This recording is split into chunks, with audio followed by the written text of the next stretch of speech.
Alright, what's up guys? My name is Zack, and today I am driving a 2023 Subaru Outback XT. Up front is a 2.4 liter flat 4 turbo, and down below is a CVT. Now I am super excited to be driving this Outback XT for two reasons. First of all, it is kind of a sleeper. This makes 260 horsepower out of that turbocharged flat 4. It's not slow. But the second reason is the fact that for the 2026 model year, the Outback is getting a completely new generation, and there's a lot of mixed feelings around that. So we're going to be talking a little bit about that in today's video as well. But if you would like to submit your own vehicle and have it reviewed here on the channel, you can head on over to my website, zackpradel.com/submit. It's a quick and easy submission form. It takes under a minute to fill out, and I come out to you. But let's get back to that 2.4 liter flat 4 turbo under the hood. Well, that was one of two engine options. The XT in this car's name means that it gets the turbocharged option. As I mentioned, it makes 260 horsepower, and it's pulled from the Subaru WRX, which was really pulled from the Subaru Ascent back in 2019. This is sort of the upgrade engine. You could also find these Subaru Outbacks with 2.5 liter flat 4s, but they did not have turbos. So this does get quite the healthy bump. What I find interesting is that it still retains a top mount intercooler for the engine as well. There are these little inlets that go on either side of the Subaru emblem up and over the engine for the intercooler. Really neat. Like I said, paired to it is a CVT. I don't love the CVT, but I'm growing to hate it less and less every day. Subaru has been doing it longer than almost any other current company that's making CVTs, so I trust them a fair amount. They seem to be decently reliable, and although the owner does tow with this Outback, that is where the CVT starts to get a little bit dicey. But if you're not towing, it seems to be pretty fine. Last but not least about the drivetrain of the Subaru Outback is the fact that this is all-wheel drive with Subaru's symmetrical all-wheel drive system, which I still think is one of the best in the industry. How does it feel to drive the Subaru Outback XT? Well, it is a very two-sided coin. On one side, you can drive it like a normal average automobile, and it's gonna be fine. But when you do put your foot down, it goes, and it goes, and it goes. And I like that. I like the duality of the Outback XT. It can kind of be whatever you're feeling that day. Whether you want a sporty drive or a smooth, relaxing one, you can have both in the same car, and I really enjoy that. Visibility is decent, one of the big advantages of a wagon over a more traditional SUV. The ride is nice. It is a nice ride, and the cabin isn't too noisy, although Subaru has never been known for the quietest cabins in the industry. With that stuff out of the way, let's talk about the interior. Well, in front of me, I have two physical gauges and a screen. Off to the left is my tachometer and coolant temperature, and off to the right is my speedometer and fuel, and we do have a little gauge cluster screen in the center, giving me some interesting information. On the steering wheel, on the left, we have our skip track source information, phone options, voice commands, and volume, and off to the right, we have our adaptive cruise as well as steering assist and the heated steering wheel. It's a little hectic here on the steering wheel, not the end of the world, but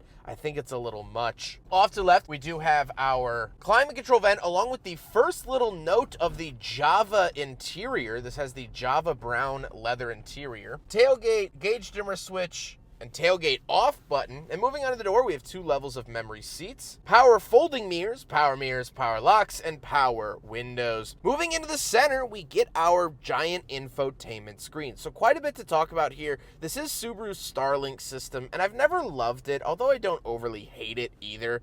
It's just kind of a very bland system that doesn't operate super nice, and most of the climate controls are ran through the screen, which, as you guys probably know at this point, is one of my biggest pet peeves. Here's the backup camera in case you're curious on how that looks. And up at the top, you do get this little bar. So this actually has facial recognition for the memory seats. So it will recognize you and put your seat to how you last set it. Although this is a catch-22 because this will also have have the eyesight monitoring system, so if you look away from the road for too long, it will beep at you, which gets rather annoying. Then we do have our USB-C, USB-A, and aux inputs. Very nice to see all that. Power parking brake, the shifter, and the camera view button off to the right. Then we do have cup holders, so we will do a big friggin' bottle test. However, as we've learned in the past, the Subaru Outback unfortunately fails. Then we do get a center console and the seats. The seats are also finished in the Java Brown Napa leather, and they are really comfortable, really, really nice. This is where Subaru kind of started to go towards luxury. Not that this is a particularly luxurious car, all said and done, but you do get luxury accents like these nicer heated and ventilated power memory seats up front. The rear seats are heated, that we'll talk about in a second. It is nice and comfortable, especially a lot nicer and a lot more comfortable than Subarus used to be in yesteryear. However, speaking of seats, we do have those back seats, so let's go do a back seat review. All right, so we're in the back of the 2023 Subaru Outback XT, and a couple of things to note. First of all, this is my driving position. My knees have plenty of space before they hit the seat in front of me.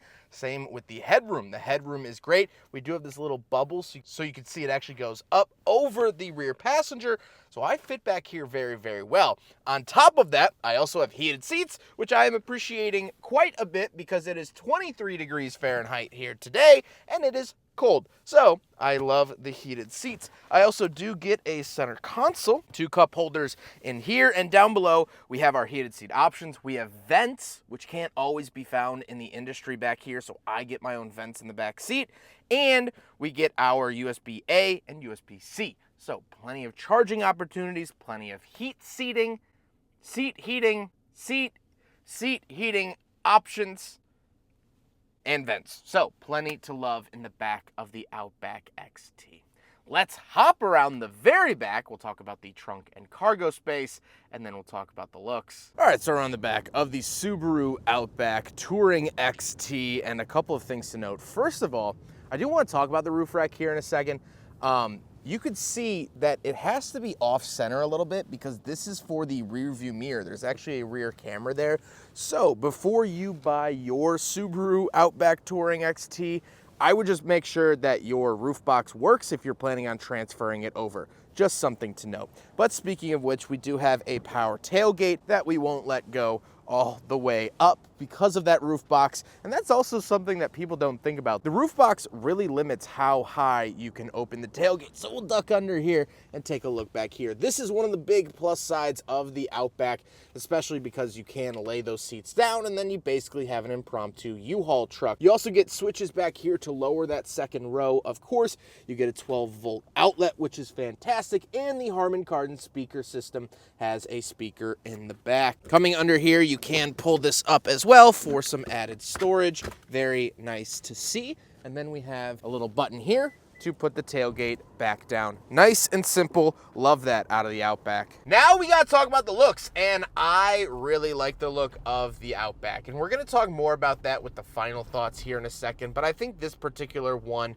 does look pretty nice. It does have an aftermarket box on the roof. If you notice that, that is not a factory part.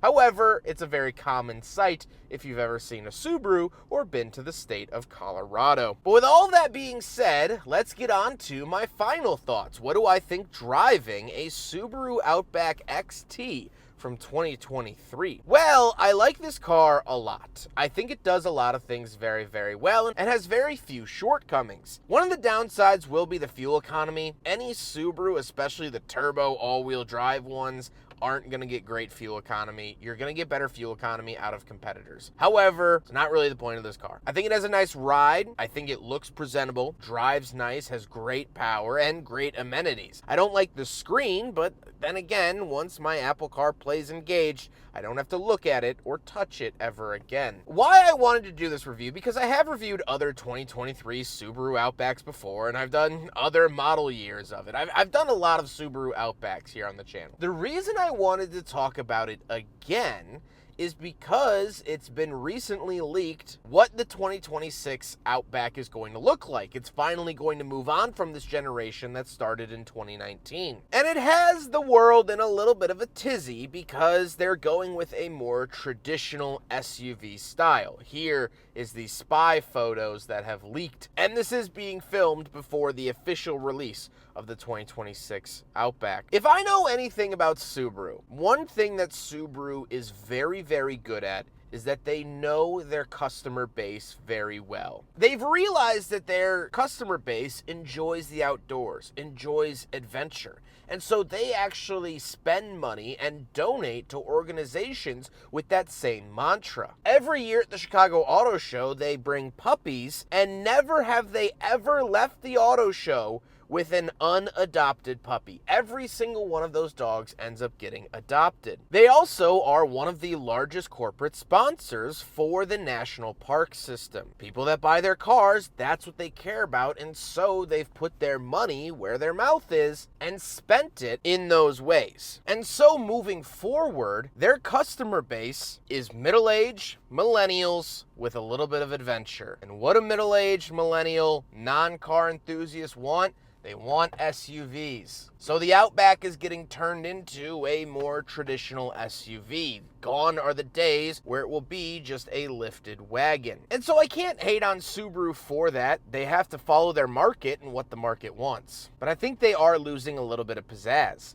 This car has pizzazz, it has feeling, it has emotion, and it has something that other automakers don't offer. Wagons are already an endangered species, but a fun turbocharged all-wheel drive wagon, now that's something more special. Subaru 20 years ago was that weird, strange company. Their engines made weird noises, they had weird hood scoops, they were different. They were unique. And so this car is different and unique to what you can buy on the market, but that's going away.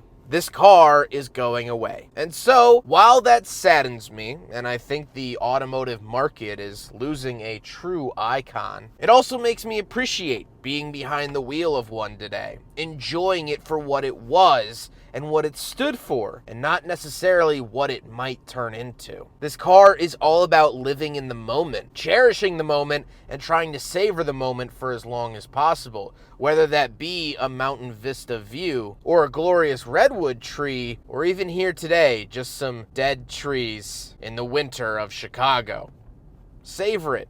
Enjoy it, because you only really get it once, and you might not get it again. I hope you guys enjoyed the video. Huge thank you to Matt for lending me his Outback XT for today's video and bringing it down from Michigan to the Chicagoland area. I appreciate that very, very much. He has been wonderful to work with, and I was excited to check out this Outback here today. But I hope you guys enjoyed checking out this video about an Outback, but don't forget to rate the video, comment on the video, and subscribe if you really liked it. Take care, guys.